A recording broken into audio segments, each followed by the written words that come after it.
everything else. So how do you define digital sovereignty within your organization? Is it about data control, infrastructure independence, or something else entirely? Ambuj, let's start with you, if we may, sir. How do you define digital sovereignty within your organization? You're on mute.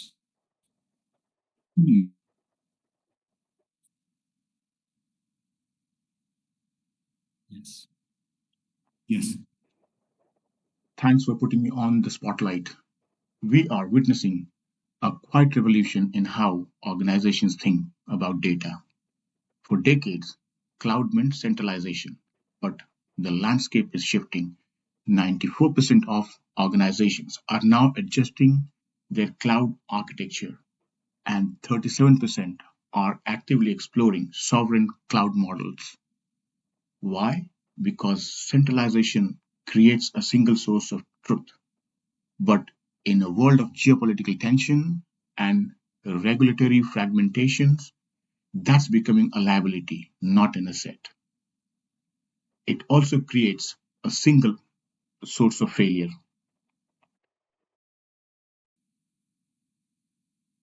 The question isn't should we move to cloud anymore?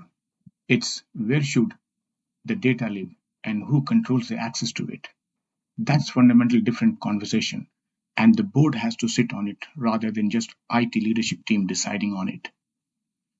Data sovereignty, data residency is often mixed and discussed, but that's not the point here.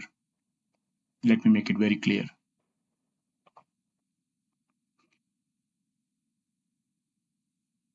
And always we have to think more from the narrative that is built around it.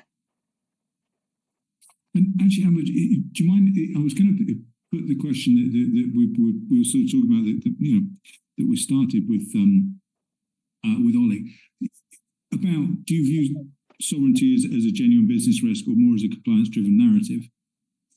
Because, but actually, I guess for a financial institution, a compliance-driven narrative, you are, the compliance, it must be so incredibly important to you that actually there's sort of very little difference between the two, I would guess.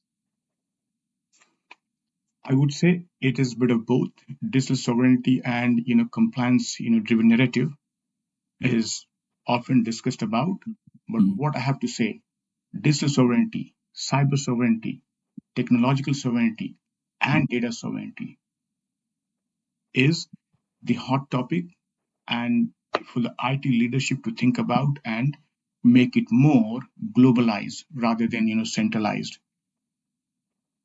Digital sovereignty has become a concern for many policymakers who feel there is too much control ceded to too few places, too little choice in the tech market, and too much power in the hands of a small number of tech companies who control massive amounts of data about their users, about their businesses, and the very shallow processes around it. That's data sovereignty and data residency is often discussed very hotly today, and some of the organizations who participated in this discussion are Walmart, Fujitsu, AXA, Bank of America, JP Morgan's, Walmart, Microsoft, Google, and many others. And I would like to thank all of them for taking part in this conversation. If there are any further questions, please get in touch with Brain Caltech team on the email ID provided here. And don't forget to subscribe and share this for future updates. Thank you.